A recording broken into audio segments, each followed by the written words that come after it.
All right, thanks, Garrett. Well, scientists, researchers, and sportsmen from organizations such as the National Wildlife Research Center, Idaho Fish and Game, and as far away as Colorado State University met in Hagerman to conduct a field test and gather data in a program that aims to better detect avian influenza. If successful, it could have far-reaching impacts. KMVT's Garrett Hoddle has the story.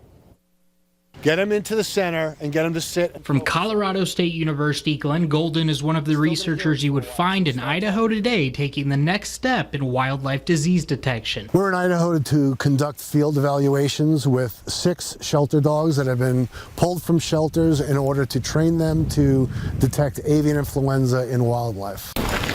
With birds provided by local sportsmen in collaboration with organizations ranging from Idaho Fish and Game as well as the Department of Agriculture.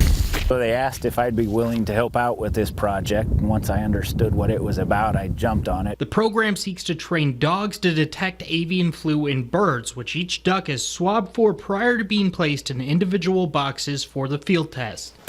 I'm conducting the testing that will be compared to what the dogs are detecting. He swabs every bird and he'll get the results on every bird, and then we have the dog responses. We have an active alert, which is a paw up on the box.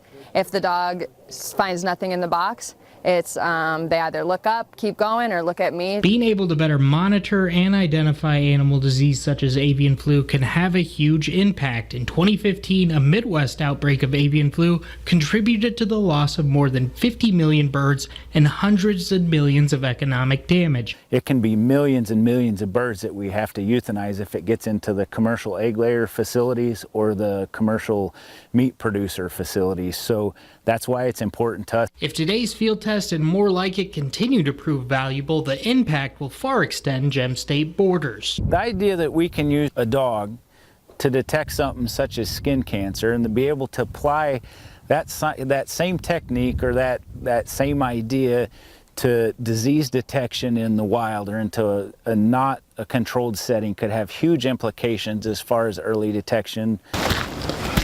You know, chronic wasting disease is a problem. Avian influenza has been an economic problem throughout this country, and protecting our food supply for the regular American citizen is very important too. Putting you first, Garrett Hoddle, KMVT News.